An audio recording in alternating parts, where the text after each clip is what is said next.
Ahora les pregunto algo muy importante. ¿Jesús es un impostor o Mesías?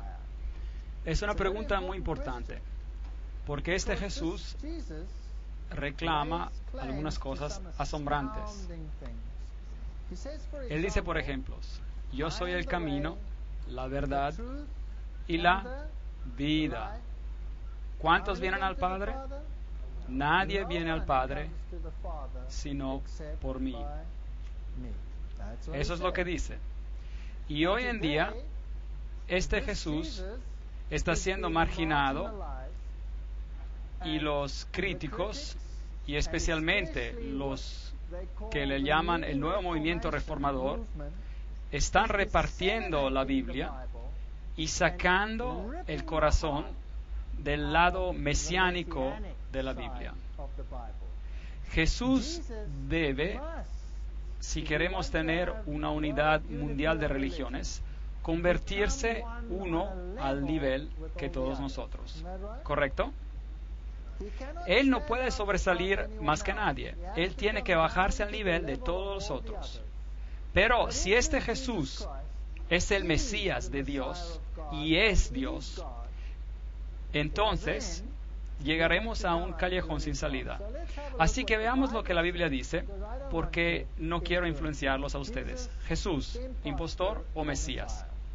Jesús dice en Juan 6, versículo 38, he descendido del cielo. Bueno, no es algo que todos pueden decir, ¿verdad? No es algo usual, yo no podría decir eso. Entonces, eso o es presunción o es verdad.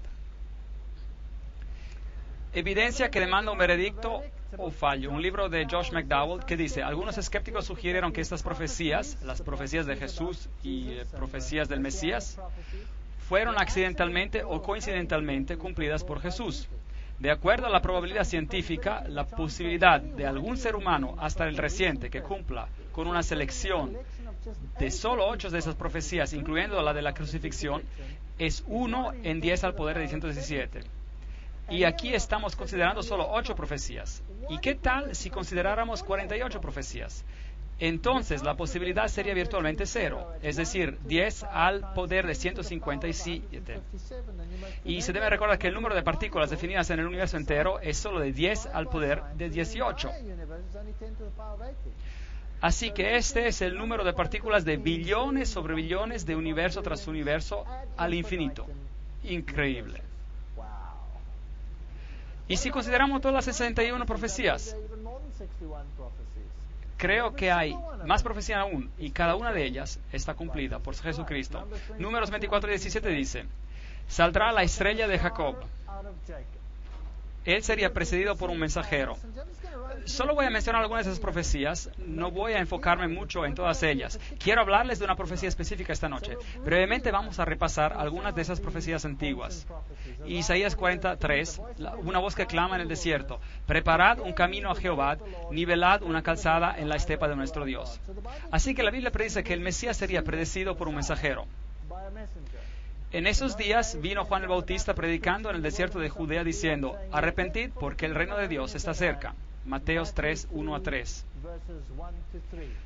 Así que él estaba predicando este mismo mensaje predicho por el Mesías. Juan 8:36. Así que si el Hijo os libera, seréis verdaderamente libres. Es una profecía muy importante. Así que, de acuerdo con esta declaración por Jesús, la libertad viene por medio de Cristo y nadie más. Porque Él dice que nadie viene al Padre sino por mí. Los judíos respondieron: descendientes de Abraham somos, y jamás hemos sido esclavos de nadie. ¿Cómo dices tú, seréis libres? Él estaba hablando de la libertad de la esclavitud, libertad de pecado. Mi reino no es de este mundo, Juan 18:36. Estas son declaraciones asombrosas. El nacimiento milagroso. Por tanto, la Virgen concebirá y dará luz a un hijo, y le pondrá por nombre Emmanuel, que significa Dios con nosotros. No cualquiera persona, Dios con nosotros. Pero a lo mejor alguien dice: no se lo llamó Emmanuel, se lo llamó Jesús. Vean, en los tiempos antiguos, el nombre se refería a algo. Tenía un significado. No era solo un nombre objetivo, tenía significado. Así que Emmanuel significa Dios con nosotros. Josué, el cual es traducido en griego como Jesús, significa Jehová el Salvador. Dios el Salvador. Y Jesús reclamó ser Dios. Así que no lo se puede comparar con nadie, en ningún sistema religioso. Eso es Isaías 7:14. Y el ángel le dijo a ella: concebirás en tu vientre y darás luz a un hijo, y lo llamarás su nombre Jesús, el cual es exactamente el mismo que Emmanuel. Jehová, el Salvador, está aquí. En otras palabras, Dios con nosotros. Lucas 1:28-31. Entonces el Antiguo Testamento dice: Belén, Belén, de ti ha de salir el que será Señor en Israel. Miqueas 5:2. Y esta Belén en particular, Betlehem en Efrata, que significa el pan de vida vendría a nacer en Belén. Claro que sabemos que esto se cumplió. Jesús nació en Belén, en Judea, en el tiempo de Herodes, y a él le fue dado el nombre de Josué, Jehová el Salvador. Jesús dijo: me ha ungido Jehová, me ha enviado a predicar buenas noticias a los pobres. Esta es una profecía del Antiguo Testamento también. A vendar a los quebrantados de corazón y publicar libertad a los cautivos y a los prisioneros apertura de la cárcel. A proclamar el año de la buena voluntad de Jehová y el día de venganza del Dios nuestro. A consolar a todos los que están de luto. Isaías 61, 1, 2. Lucas 4, 10, 18, 19. Nos dice eso, que es exactamente lo que Jesús declaró de sí mismo.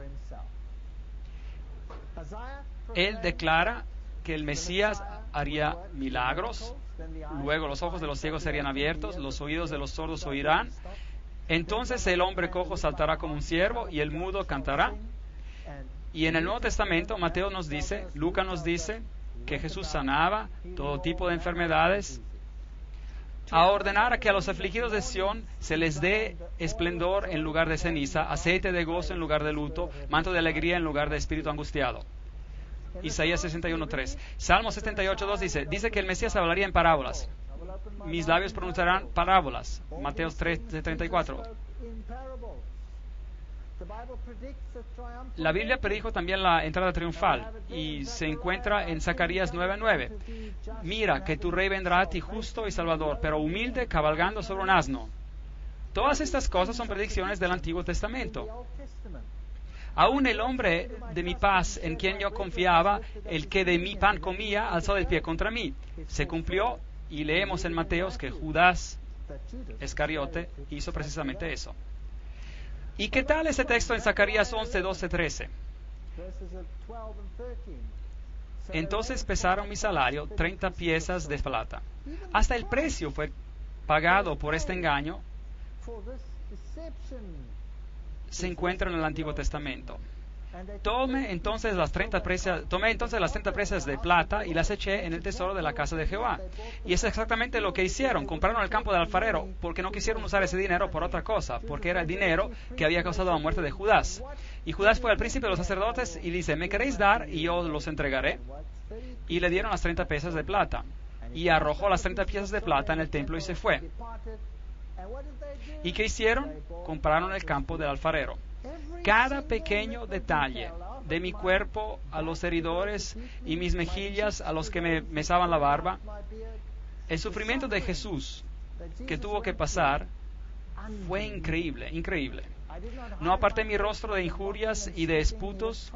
Él pasó por tribunales 7 veces, y fue golpeado en la cara, antes Caifás, luego antes Ananías, delante del tribunal en la noche, luego al tribunal de los oficiales romanos, luego fue llevado con Herodes, de vuelta a Pilato. 7 veces pasó por tribunales. No aparté mi rostro de injurias y de esputos, Isaías 56. Entonces lo escupieron en el rostro y le dieron puñetazos, y otros lo abofeteaban. Dice la Biblia que lo golpearon una y otra vez, y otra vez, y otra vez. Me odian sin causa alguna, Salmo 69. Y luego él sería rechazado. La Biblia predijo, me odian sin causa alguna, Juan 15. Él fue apresado y afligido, y no abrió su boca, y fue llevado como un ternero al matadero, Isaías 53. Todo allí en el Antiguo Testamento. El Antiguo Testamento da testimonio de Jesucristo. Y siendo acusado por los principales sacerdotes y por los ancianos, nada respondió, ni una palabra, así como un cordero al matadero, Mateos 27, 12. Y meneaban sus cabezas y sacudieron sus cabezas y dijeron, mira a este hombre, ¿de dónde viene? Mateos 27, meneando sus cabezas. Hasta la manera como él iba a morir, Salmos 22, 16, clavaron sus manos y sus pies, lo crucificaron y fue contado como los transgresores, Isaías 53, 12. ¿Sabían que hay grupos de protestantes cristianos en el mundo que niegan esa profecía totalmente? Hasta niegan que las profecías mencionadas aquí pertenecen a Cristo, cuando el Nuevo Testamento mismo la refiere a Jesucristo. Me asombra pensar que hay denominaciones protestantes que hacen esto. Me dieron a beber vinagre, Salmos 69, 21, Mateos 27, 34. Crucificados con ladrones, usted sabe que así ocurrió, Marcos 15. Zacarías, mirarán hacia mí a quien traspasaron, Zacarías 12:10. Hasta la manera de crucificarlo está descrita. Y él tomó los pecados de muchos e hizo intercesión de los transgresores, Isaías 53:12. Hermosas profecías en el Antiguo Testamento acerca de Jesús. Lucas 23:34. Padre, perdónalos, porque no saben lo que hacen. Cada pequeño aspecto acerca del Mesías fue predicho y está cumplido por Jesucristo. Repartieron también mis vestidos y sobre mi ropa echaron suertes. Antiguo Testamento, Salmos 22, 18. Y podríamos seguir aún más. Sabían que dividieron su ropa, pero echaron suerte por la prenda interior blanca. ¿Por qué? Porque estaba tejida de un solo pedazo. Y hay una tipología en esto. La justicia de Cristo es de un solo pedazo, sin cortes, es perfecta. Es tan perfecta que no se podía cortar, dividir, así que echaron suerte para ella. Hermosa tipología aquí. Juan 19. Las personas se preguntan, ¿por qué dijo, mi Dios, ¿por qué me abandonaste? Porque esto fue predicho en Salmos 22:1. Él murió la muerte de separación total por ti y por mí. Desgarraron mis manos y mis pies, Salmos 22:16. Hasta esos detalles encontramos predichos. Salmos 31:5. Las últimas palabras que él diría, en tus manos encomiendo mi espíritu. Padre, en tus manos encomiendo mi espíritu. Todo allí en el Antiguo Testamento. Salmos 34:20, Él guarda todos sus huesos, ni uno de ellos será quebrado. Ese ya era una tipología con el Cordero de la Pascua, que tenía que ser comido, pero ningún hueso tenía que ser quebrantado. ¿Por qué? Porque los huesos del Mesías no serían quebrantados. Es la preparación, y los judíos estaban con temor que bajarían de la cruz y se escaparían, y no querían tener que atraparlos en el día de sábado porque tenían muchas reglas al respecto escritas en el Talmud. Así que dieron la orden para que quebraran sus piernas, y es lo que el Nuevo Testamento dice. Pero cuando llegaron a Jesús, como lo vieron ya muerto, no le quebraron las piernas, cumpliendo la profecía, Juan 19:32-33, y le abrieron el costado. Así que el lugar de su nacimiento está predicho, la manera de su nacimiento está predicha, su traición está predicha, la manera de su muerte está predicha. En gran detalle les he dado ahora solo un bosquejo, y todavía no hemos entrado en los detalles, los matices, los detalles finos. Es absolutamente sorprendente. Aquí tenemos una declaración hermosa. Cristo fue tratado como nosotros nos merecemos, para que nosotros seamos tratados como Él se merece. Él fue condenado por nuestros pecados, en los cuales Él no tiene parte, para que seamos justificados por su justicia, en la cual nosotros no tenemos parte. Él sufrió la muerte que ha de ser nuestra, para que nosotros recibamos la vida que ha de ser suya. Por sus llagas fuimos nosotros curados. Isaías 53:5. Hermosa declaración. De tal manera amó Dios al mundo que ha dado su Hijo unigénito, para que a todo aquel que cree en Él no se pierda, sino que tenga vida eterna. Isaías 53 dice, su tumba sería con los impíos. Muy interesante. Mas con los ricos fue en su muerte. Entonces Él murió entre los impíos, y un hombre rico le dio la tumba. Y Mateo 27, 57 y 60 confirma esta misma declaración. Así que la manera de su muerte, la manera como fue sepultado, todo está en el Antiguo Testamento. Algunos críticos dicen, espera un momento, quizás no fue un personaje histórico. Quizás los escritores del Nuevo Testamento escribieron todas esas cosas para hacer ver como si Jesús hubiera cumplido las profecías. Ahora, espero que usted se den cuenta que los escribas y los fariseos nunca entendieron las profecías, porque si hubieran aceptado el Mesías, si no lo hubieran aceptado, ¿correcto? Entonces aquí tenemos una teoría de que todos estos hechos han sido cambiados, y nos dicen que individuos mencionados en historia como Pilatos no fueron personajes históricos. Bueno, tengo noticias para estos críticos. He aquí una placa que fue encontrada, esta en exhibición en uno de los museos en Israel, con los nombres de Tiberios y Poncios Pilatos. Están ahí. Figuras históricas.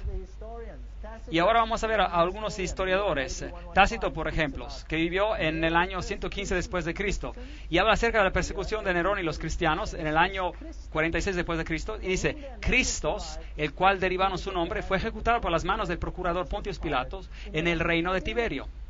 Así que acá tenemos una fuente extra bíblica, la cual dice cuándo pasaron esas cosas.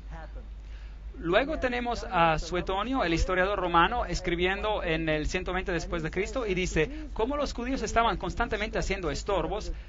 Recuerden que los cristianos eran contados como una secta judía, y entonces se llamaban judíos. Estorbos instigados por Crestos. Él, el emperador Claudio, lo expulsó de Roma. Y el Talmud, que es la tradición judía, dijo que en el día de la Pascua crucificaron a Jesús de Nazaret. Así que hay acá fuentes afuera de las Escrituras que confirman este asunto.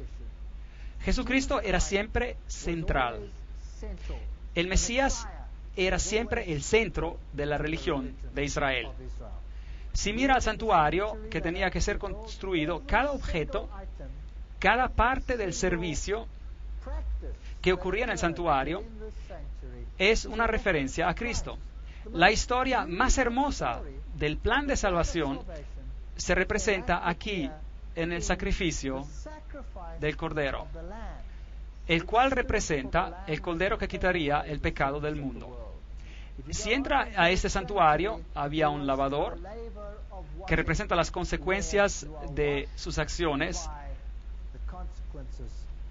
lavados de sus pecados, de confesar sus pecados. Jesucristo, la luz del mundo, Jesucristo, el pan de la vida, Jesucristo, el intercesor, Jesucristo, el misericordioso. Todo está allí. Es una historia hermosa, pero no tenemos tiempo para entrar en eso. Hasta en la tipología del sumo sacerdote. El sumo sacerdote representaba a Jesucristo. Era un símbolo, porque Pablo dice, tenemos un sumo sacerdote. Es Jesucristo el que ha entrado en la majestad del cielo. Hebreos 8, 1, 2. Tenemos un sumo sacerdote, el cual se sentó a la diestra del trono de majestad en los cielos. Él es el ministro del santuario y de aquel verdadero tabernáculo que levantó el Señor y no el hombre. Tema muy interesante. Porque no entró Cristo en el santuario hecho por los hombres, figura del verdadero, sino en el cielo mismo. Así que esa era una figura, era simplemente un tipo para presentarse ahora por nosotros ante Dios. Él entró en el mismo cielo, Hebreos 9:24. Todo el Antiguo Testamento es una tipología de las mismas acciones de Jesús. Así que ahora tenemos un problema. El mundo va a esperar muy pronto que todos reconozcan a todos como iguales. Pero la Biblia dice que hay solo un camino a la salvación, y ese es por medio de Jesucristo. Y que Jesús no era uno de muchos profetas en este mundo, pero era el Mesías predicho. El Dios hecho hombre, el que bajaría del cielo para pagar el precio del pecado para ti y para mí, y salvación. Y tenemos que saber qué opinamos sobre este asunto. Bueno, hay una fantástica profecía en Daniel que ha puesto este asunto más allá de cualquier sombra de duda. Tanto así que es una pesadilla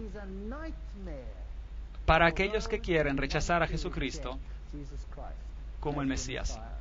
En Daniel capítulo 8 tenemos un recorrido a través de la historia, como lo hicimos en Daniel capítulo 2, donde estudiamos de la cabeza y de los brazos de plata y el bronce y el hierro. Pero aquí toda la historia se repite representada por animales. Aquí tenemos un carnero particular con 2 cuernos, uno más grande que el otro, y la Biblia nos dice que quién es, no tenemos que adivinar, y la Biblia nos dice que es una referencia a los medios y los persas, y después de hablar de estos 2 cuernos, nos dice que un macho cabrío vino con un cuerno notable entre sus ojos, y nuevamente no tenemos que adivinar, nos dice que el cuerno prominente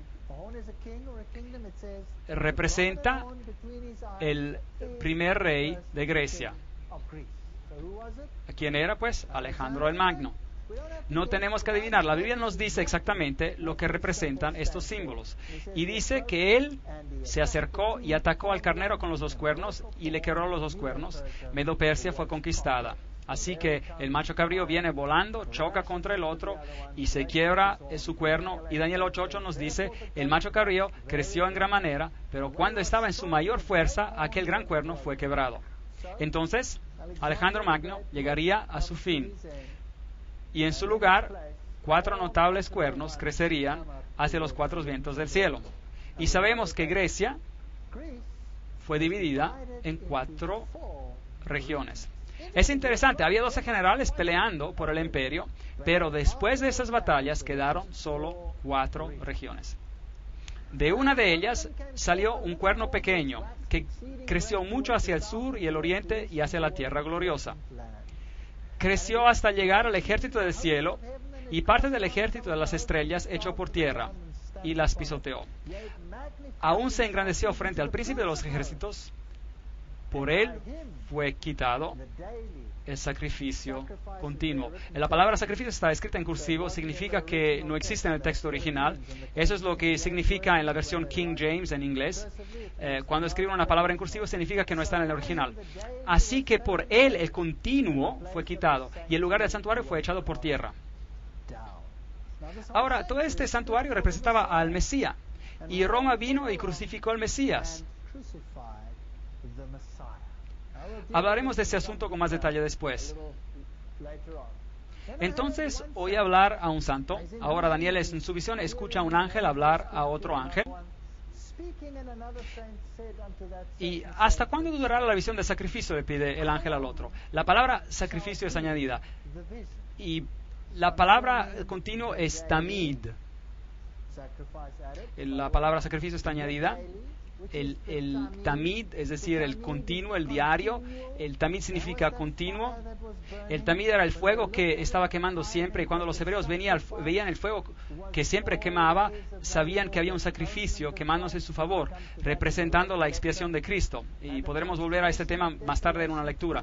La prevaricación asoladora y la entrega del santuario y el ejército para ser pisoteados. ¿Cuándo va a pasar todo esto? Y le dijo, hasta 2300 tardes y mañanas. Y luego el santuario será purificado. Daniel 8, 13, 14. Tenemos un tiempo profético, una profecía sobre tiempo. Ahora, no vamos a hablar de esta profecía esta noche. Estos 2300 días proféticos los explicaremos otra noche en detalle.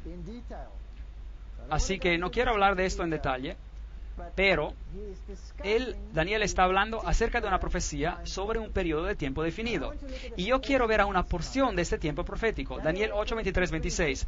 Al fin del reinado de estos, cuando los transgresores llegan al colmo, se levantará un rey altivo de rostro y entendido en enigmas, y él se levantará contra el príncipe de los príncipes, pero será quebrantado, aunque no por mano humana. Allí tenemos la frase, no por mano humana. Increíble profecía. La vamos a explicar más allá. Y vamos a ver quién va a estar en control justo antes de que Cristo venga. La visión de las tardes y las mañanas que se ha referido es verdadera. Y tú guarda la visión porque es para muchos días, para el futuro. Él dijo, hasta 2300 días, entonces el santuario será purificado. Entonces aquí hay una visión que le fue dada a Daniel y él no la entiende. No la entiende para nada. Y se le dice, no te preocupes, no las tienes que entender, concierne el futuro distante y será desellada más tarde y no ahora. Y no vamos a tratar de este asunto en esta conferencia, trataremos de este asunto en otra conferencia. Entonces, Daniel está pensando acerca de esta visión y no la entiende. Está allí parado. Daniel 8:17. Vino luego cerca de donde yo estaba y al venir me asusté y me postré sobre mi rostro. Daniel está en visión y ve a este ser celestial y se postra delante de él. Entiende, hijo de hombre, que la visión es para el tiempo de la fin. Entonces la visión concierne el futuro, concierne el tiempo de la fin. Y tiene tantos aspectos que preocupan a Daniel. Y el capítulo 9, Daniel 9, desde el versículo 20 en adelante, tenemos una explicación de parte de la visión. Así que aún estaba hablando en oración cuando el varón Gabriel, ahora ese es el ángel Gabriel, volando con presteza, vino a mí diciendo, Daniel, ahora he salido para darte sabiduría y entendimiento. Entonces ahora él le va a explicar algo. Así que queremos saber de qué se trata. Y aquí vamos. Preparados. 70 semanas están determinadas sobre tu pueblo y tu santa ciudad. ¿Cuántos días en una semana? 7. Entonces, 70 semanas sería 7 por 70, 70 por 7, llegaremos a los días. 70 semanas están determinadas sobre tu pueblo. Esos son los judíos. Y tu ciudad santa, ¿cuál es esta? Jerusalén. Para terminar la prevaricación, poner fin al pecado y expiar la iniquidad para traer la justicia imperdurable. Sellar la visión y la profecía y ungir el santo de los santos. Daniel 9:24. Tremenda visión. Tremenda profecía. Así que las 70 semanas están determinadas, literalmente dice cortadas, de ese periodo de tiempo indicado, y todo esto se cumple, todo lo que se acaba de hablar. Fin de los pecados, reconciliación por la iniquidad, traer la justicia perdurable. Ahora, ¿quién hizo todo esto? ¿Quién trae la justicia perdurable? ¿Quién puede traer fin al pecado? Solo Jesús. Esta es una profecía mesiánica. Ahora, déjenme decirles, los judíos están muy enojados acerca de esta profecía. Escuchen esto. Esta es una maldición rabínica, la maldición rabínica, y se encuentra en la ley del Talmud en página 978, sección 2, línea 28. Permítame leerla. Que los huesos de sus manos y los huesos de sus dedos se caigan y se descompongan de aquel que dé las vueltas a las páginas del libro de Daniel para encontrar el tiempo de Daniel 9, 24, 27, hasta 27. Y que su memoria desaparezca de la faz de esta tierra para siempre. Increíble. Estos hombres hablan en serio. ¿Estaría de acuerdo? Entonces, tengo que preguntarles algo. Les pregunto algo, pues. ¿Están dispuestos a ir adelante a pesar de esta maldición? Porque si ustedes van a calcular conmigo el periodo de tiempo descrito en Daniel 9, 24, 27, entonces esa maldición debería teóricamente caer sobre nosotros. Pero déjeme decirle algo. Yo sirvo a alguien más grande que esa maldición. No tengo miedo de esa maldición. Y sé por qué ellos tienen esa maldición. Porque si esa maldición no estuviese ahí, alguien podría calcular el periodo del tiempo de esa profecía y enterarse de quién realmente deberían servirle. Veamos. Quitado, cortado, determinado, separado de 70 semanas quitadas de la profecía más grande para los judíos. Ahora, echémosles un vistazo. En profecía, un día vale un año. Una semana son 7 días, es decir, un día por un año. El principio de un día por un año significa que la semana vale 7 años. Ahora, ¿puedo decir yo eso? ¿Inventármelo? No, eso sería arrogancia. Así que consigamos algo de apoyo bíblico. Ezequiel capítulo 4, versículo 6. Día por año te lo he dado. Se está hablando en el sentido profético. Números capítulo 14, 34, por ejemplo, dice: conforme al número de los días, de los 40 días que empleáis en reconocer la tierra, cargaréis con vuestras iniquidades 40 años, un año por cada día. Así que entonces pongamos a prueba el concepto. Apliquemos el principio día-año y el número de 70 semanas y a ver a dónde nos lleva. 70 semanas están determinadas sobre tu pueblo. 70 semanas. Bueno, una semana tiene 7 días. Entonces, ¿cuánto es en días? Son 490 días. Y este es el resultado de los 490 años proféticos que están determinados, cortados. Cortados, determinados, quitados ¿de qué? Obviamente de los 2.300 días proféticos de los cuales el ángel estaba hablando previamente. Así que eso nos lleva a 2.300 años. 490 años cortados, quitados para los judíos. Eso es lo que significa. Bueno, analicemos un poco más. Entonces el santuario sería purificado al final de ese periodo. Ahora, voy a hablar solo de esta parte de la profecía esta noche, solo de las 70 semanas. Para poder descubrir de qué se está hablando, tenemos que saber cuándo empieza esta profecía, ¿correcto? Entonces, ¿cuándo empiezan esos 2.300 años? Entonces, ¿desde cuándo empezamos a contar las 70 semanas? Hecho que el código rabínico nos dice que no podemos estudiar. Bueno, Daniel 9:24 nos da la respuesta. Hay una maldición sobre este verso. Interesante. Que los rabinos decidieron maldecir una parte de Daniel. ¿No los confunde esta noche? Ciertamente me confundiría a mí, y porque realmente me confundió mucho. 70 semanas son determinadas sobre su pueblo. Sabe pues y entiende que desde la salida de la orden para restaurar y edificar a Jerusalén, ¿hasta qué? Hasta el Mesías. Así que desde la salida de la orden para restaurar y edificar a Jerusalén, recuerden que Daniel estaba cautivo.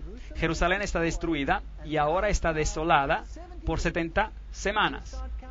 Y empezamos a contar ¿cuándo? Desde el tiempo cuando el decreto sale, desde que sale el decreto, la orden para restaurar y edificar, construir a Jerusalén, hasta el Mesías. El príncipe, habrá 7 semanas y 62 semanas. Y se volverán a edificar la plaza y el muro en tiempos angustiosos. Daniel 9:25. Increíble. Daniel acaba de recibir una profecía mesiánica, diciéndole precisamente cuándo el Mesías vendría. ¿Sabían ustedes que esto está en la Biblia? ¿Sabían esto? Bueno, analicemos estos versículos. 7 semanas, 49 días, 49 años. 62 semanas, 434 días, 434 años. ¿Y dónde nos lleva esto? El decreto para edificar y restaurar Jerusalén. Y entonces pasarían 7 semanas y el templo sería restaurado. Y entonces el Mesías príncipe.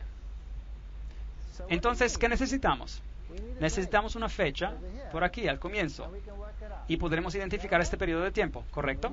Necesitamos una fecha de comienzo. Artajerjes, rey de Persia, escribió el decreto en el año 457 a.C. Este decreto daba libertad política total a los judíos.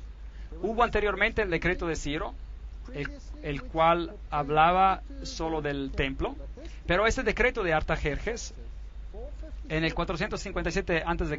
concierne la restauración de Jerusalén. Ahí está. Ahora tenemos una fecha para el comienzo del periodo. Entonces, 457 más 483 es el 49 más el 434 y nos llevan al año 27 después de Cristo. Ahora, ¿qué pasó en el año 27 después de Cristo? 69 semanas, el 483, un día por un año, he apuntado un día por un año, ¿se acuerdan? Un día por un año. Y veamos este decreto, Esdras 7, 12 y 13. Artajerjes, rey de reyes, a Esdras, sacerdote y escriba erudito en la ley de Dios del cielo, he dado la siguiente orden: todo aquel que en mi reino pertenezca al pueblo de Israel, que quiera ir contigo a Jerusalén, que vaya. Ese era el decreto. Yo mismo, el rey Artajerjes, doy a esta orden a todos los tesoreros que están al otro lado del río, que todo lo que os pida el sacerdote Esdras, escriba de la ley del Dios del cielo, se le concepta puntualmente. Esdras 7:21. Y además, una placa arqueológica cito encontrada, confirmamos la fecha del 457 antes de Cristo. Así que esta fecha queda sin duda. No puede haber argumento acerca de la fecha, se encuentra escrita en piedra. 457, 490 años. El total de la profecía son 2300 años. Sabe pues y entiende que desde la salida de la orden para restaurar y edificar a Jerusalén hasta el Mesías el príncipe, habrá 7 semanas y 72 semanas. Ahora, 7 más 62 es ¿cuánto? 69 semanas. El total de la profecía concierne ¿cuántas semanas? 70. Así que hay otra semana más. Pero la profecía dice que el Mesías, que significa ungido, vendría después de las 69 semanas. Y eso tenía que ocurrir ¿en qué año? ¿Se acuerdan? El 27 después de Cristo. Entonces, el decreto salió el 457 antes de Cristo, 69 más 7, 482 días.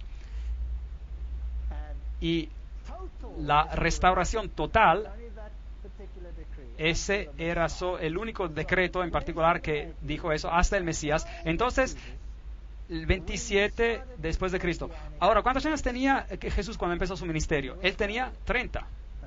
Ahora, ¿por qué 27 después de Cristo? Aquí hay un problema. 30 y 27 no se suman, no es correcto. Pero vaya a cualquier pequeña enciclopedia, hasta una enciclopedia de niños, y verá que el comienzo de nuestra era ha sido movido. Y que el comienzo de nuestra era empezó unos 4 años más atrás. No se cuenta el año 0, claramente. Y que Jesús realmente tenía 30 años en el año 27 después de Cristo. La palabra Mesías significa ungido. Y cuando Jesús fue ungido, eso pasó a su bautismo.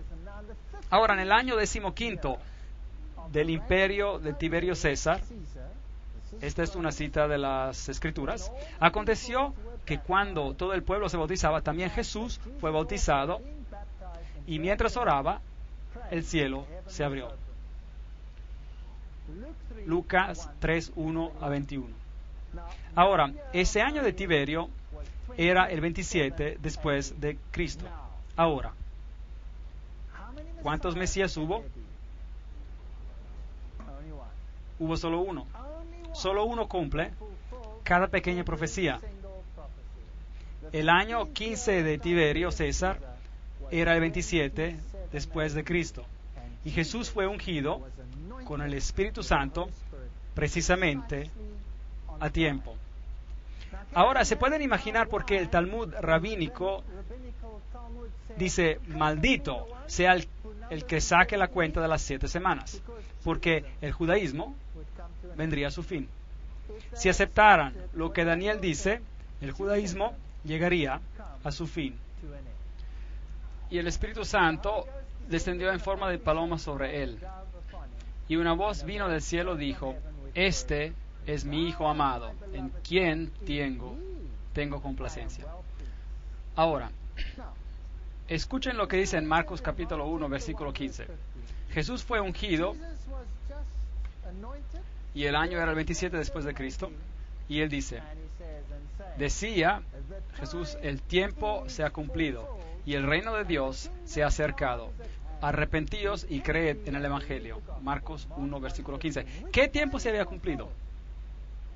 ¿Qué tiempo se había cumplido? Juan 1, 29. Este es el Cordero de Dios que quita el pecado del mundo. El ungido, el Mesías había llegado. Dios ungió con el Espíritu Santo y con poder a Jesús de Nazaret. Hechos 10:38. Y eso ocurrió a su bautismo. Así que el Mesías vendría y tomaría el pecado del mundo sobre él, y esto fue predicho precisamente en la Biblia. La fecha, Gálatas 4:4. Pero cuando vino el cumplimiento del tiempo, Dios envió a su Hijo. ¿Cuál cumplimiento del tiempo? Había una profecía que tenía que ser cumplida, y solo Jesús la cumple, nadie más. Y voy a ponérselo bien en claro, nadie más. Ni Shiva, ni Brahma, ni Vishnu, ni Buda, ni Muhammad, nadie de nadie. Solo Jesús cumplió, nadie más. Así que solo hay un Mesías bíblico. Y nadie viene al Padre excepto por Él. Estuve dando conferencias en Alemania y dije esto. Y alguien se levantó entre el público y me dijo, pero eso es arrogancia. ¿Cómo puede decir eso? Nadie viene al Padre sino que por medio de Jesucristo. Eso es arrogancia. ¿Y qué hay que hacer con todos los demás? Y dije, sí, tiene razón. Suena arrogante decir que con nadie se puede, excepto por medio de este individuo en particular. Pero si alguien viene a mí y me dice, y yo estoy sentado con mi hijita, y él me dice, ¿eres tu padre de esta niña? Y digo, sí, soy el padre de esta niña. Y me dice, hey, de todos los billones de personas en este planeta, tú dices de ser el padre, eso es arrogancia. Bueno, saben amigos, quizás sea arrogancia, pero también podría ser un hecho. ¿Correcto? Aunque mi hermana diga que la paternidad es una opinión y la maternidad es más bien un hecho. Así que quizás podríamos discutir sobre el asunto, pero el hecho es que el punto de que estoy haciendo es que si Jesús es el Mesías, y si Jesús es Emmanuel, y si Jesús es el Josué, el Jehová, el Salvador, entonces nadie más cumple. ¿Correcto o incorrecto? Y si Él es el Creador, nadie más califica, ¿cierto? Entonces, ¿puedo aceptar la confusión? ¿O debo que tomar una decisión? ¿Y qué tal si se me dicen de reverenciar a alguien más? Bueno, les tengo noticias interesantes. En mi país, en Sudáfrica, están saliendo con nuevas leyes y nuevos currículos y estos van a ser filtrados por todo el mundo. Todo el mundo los va a recibir. Y en nuestro sistema de escuelas tenemos algo llamado Currículo 2005, el cual significa que en el futuro nuestros niños deben ser entrenados en todas las religiones, decir todas las oraciones de todas las religiones, las otras religiones, y reconocer todas las deidades de todas las religiones también. Yo tengo un problema con esto. Tan pronto, no sé, quizás habrá esa imagen y tendré que decir, bueno, lo siento, pero no puedo hacer eso. Cuando el cumplimiento del tiempo llegó, Dios envió a su Hijo, Gálatas 4:4.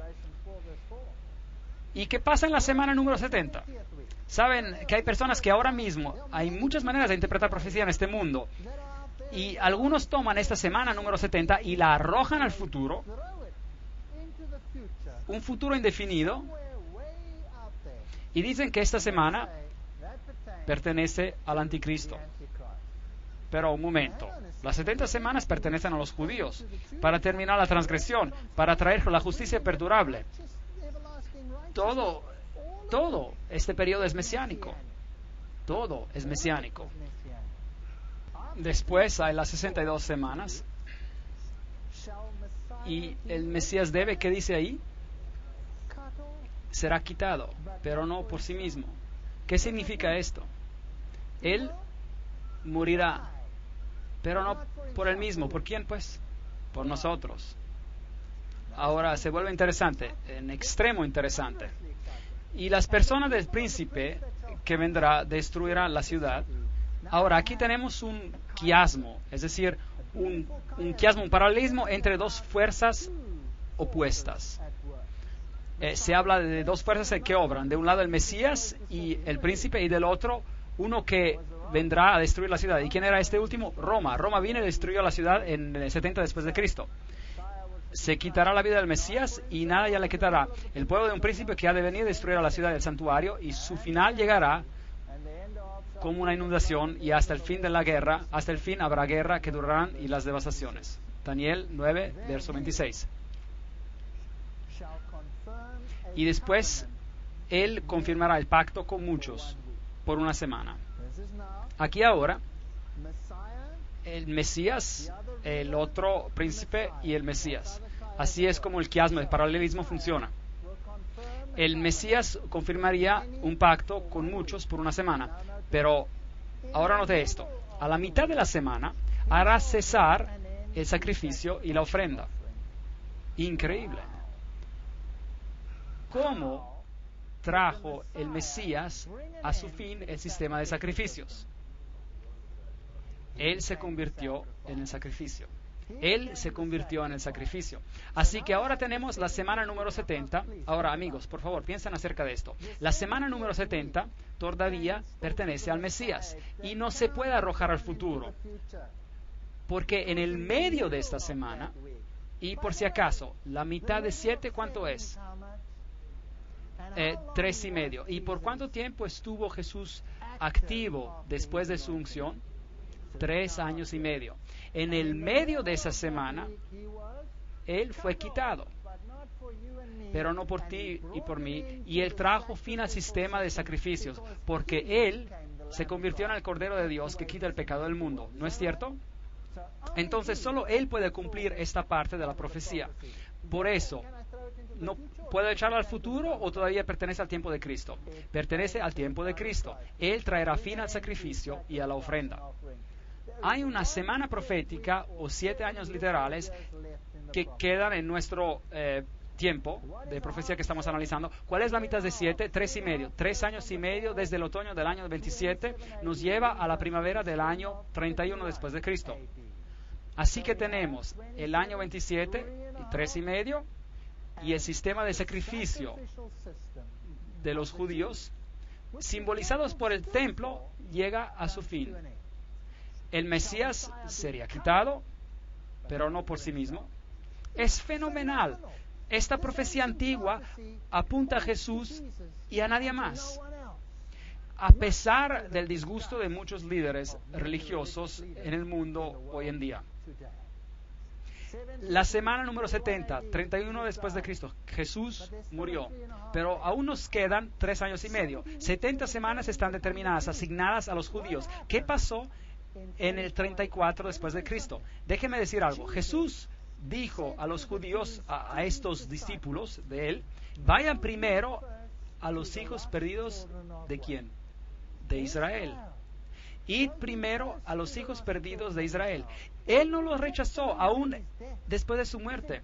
Él dijo: id primero a los hijos perdidos de Israel. Y trabajaron primero entre los judíos. Pero luego, en el 34 después de Cristo, algo pasó. Algo pasó. Apedrearon a Esteban apedrearon a Esteban y los cristianos huyeron. ¿Y quién los persiguió? ¿Y quién mandaron detrás de ellos? ¿Se acuerdan? ¿Se acuerdan de Pablo? Pablo recibió una visión y él fue nombrado apóstol ¿de quiénes? De los gentiles. Y Pedro recibió una visión de una sábana bajando llena de cosas impuras y es enviado a Cornelio, un gentil. Y él va a Cornelio y le dice que Dios le ha mostrado en una visión que él no debe llamar a ningún hombre impuro. Y ¿saben lo que él dice? Es contra la ley para los judíos asociarse con un gentil, pero Dios me ha mostrado en una visión que yo puedo ir a ustedes. Así que en el año 34 después de Cristo, Esteban es apedreado.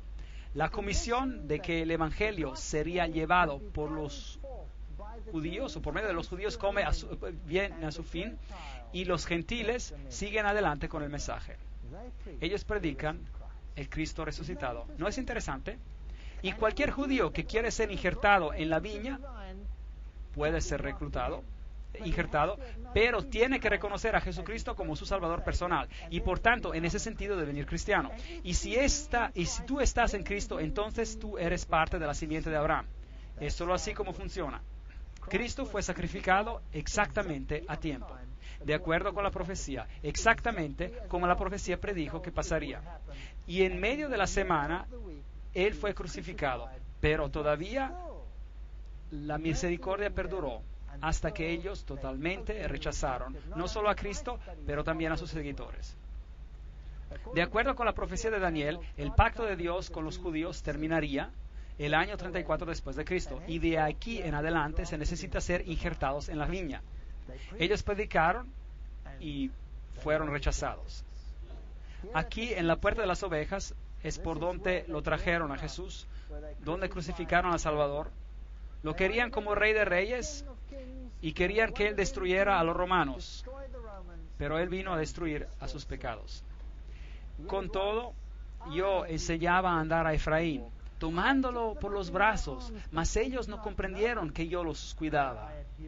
Oseas capítulo 11, versículo 3. Con cuerdas humanas los atraje, con cuerdas de amor, y puse delante de ellos la comida. ¿Cómo podré abandonarte, Efraín? Te entregaré yo, Israel. Versículo 8. Jerusalén, Jerusalén, ¿cuántas veces quise juntar a tus hijos como la gallina a sus polluelos debajo de sus alas? Pero tú no quisiste. Vuestra casa os es dejada desierta. Lucas 13, 33-34. El tiempo cuando ellos serían mensajeros del Evangelio llegaría a su fin. Mientras se acercaba a Jerusalén, Jesús al verla lloró por ella diciendo, si también tú conocieras, a lo menos en este tu día, lo que es para tu paz, pero ahora está cubierto a tus ojos. ¿Por qué? Por la dureza de sus corazones. Vendrán días sobre ti cuando tus enemigos te rodearán con cerca, te sitiarán y por todas partes te estrecharán, te derribarán a tierra y a tus hijos dentro de ti, y no dejarán en ti piedra sobre piedra. Lucas 19, 43, 44. ¿Fue cumplido? Sí. Mira, vuestra casa os es dejada desierta. Así que el Evangelio viene llevado por los gentiles. Por si acaso, ¿qué significa desierto? Desierta la ciudad. ¿Significa que hay algo queda? ¿Que hay vida? Nada del todo se queda. En el medio de la semana, Cristo el Mesías haría que el sistema de sacrificio terminaría. Estos versículos nos dicen que el Mesías moriría siendo crucificado en el día 14 del primer mes de judío, en el año 31 después de Cristo. Y cada detalle ha sido cumplido por Jesucristo. Ahora note esto. La Biblia dice en Marcos 15:38, entonces el velo del templo se rasgó en dos, de arriba abajo. No de abajo arriba, no, de arriba abajo. ¿Quién lo rasgó? Dios. Él lo rasgó. Ahora, cuando el velo se rasgó, entonces el camino al lugar santísimo estaba abierto, lo cual significaba que cualquier judío podía ver el lugar santísimo y vivir. Increíble. ¿Por qué? Porque el sistema de sacrificios había terminado. Ahora, piensen en esto. ¿Jesús cumplió con el sistema de sacrificios? ¿Sí o no? Sí, porque habiendo ofrecido un sacrificio, Él lo hizo para siempre perfecto, un sacrificio. Y si yo construyera un pequeño templo y empezara a sacrificar nuevamente, ¿qué estaría diciendo con este hecho? Que Cristo no fue sacrificado y que no cumplió con todo. Así que si ellos quieren construir otro templo, déjenlos hacer, pero no viene de Dios. ¿Han seguido la lógica del tema hasta acá? Entonces el velo del templo se rasgó en dos, de arriba a abajo.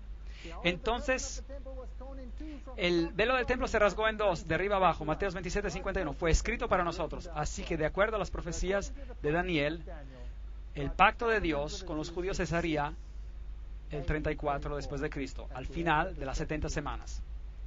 Y no se puede arrojar la semana número 70 al futuro, porque el sistema de sacrificios fue terminado por Jesús mismo. Entonces, esto encaja en el pasado. 34 después de Cristo, Esteban es apedreado, los líderes judíos rechazan el evangelio y este va a los gentiles. Gálatas capítulo 3 versículo 29. Y si vosotros sois de Cristo, ciertamente descendientes de Abraham sois y herederos según la promesa. Así que, en otras palabras, cada uno que acepte a Jesucristo es parte de la simiente de Abraham, ¿sí o no? Porque Pablo dice que la simiente es en singular, y eso significa que se refiere a Jesús y nada más. Ni circuncisos y no circuncisos significa nada, lo que cuenta es una nueva creación. Paz y misericordia a todos los que siguen esta regla, hasta el Israel de Dios. ¿Quiénes son esos? Los que aceptan a Cristo. Ellos son. Entonces, yo amo a los judíos y tengo muchos amigos judíos y realmente oro con todo mi corazón que acepten el Evangelio. Y espero que haya muchos judíos aquí esta noche. No estoy queriendo dejar mal a los judíos esta noche, estoy explicando profecía, una profecía que señala a Jesús. Y él dijo, en 2300 días el santuario será purificado. Hay más que ver en esta profecía, más que esto. La purificación del santuario es una fiesta judía y la veremos más allá. Es una fiesta que era un día de juicio y entonces se refiere al día de juicio en los tiempos finales. El fin del mundo, la profecía termina 2300 días después y luego viene la eternidad. Todos sabemos que esta tierra fue juzgada una vez antes y destruida por un diluvio. Y todos los que no estuvieron en el arca se ahogaron. Y en la misma manera, escudriñad las escrituras porque a vosotros os parece que en ellas tenéis la vida eterna y ellas son las que dan testimonio de mí. Juan 5:39. En Jesús tenemos vida. En Jesús somos salvos. En Jesús podemos ir al reino. En nadie más. Y si entendemos esta profecía, entonces no podemos ser engañados por lo que va a suceder en el mundo. Y quiero advertir a las personas de este país y de todos los países del mundo que este enfrentamiento decisivo pronto ocurrirá. Sirve al Señor y nadie estará perdido. Gracias por venir.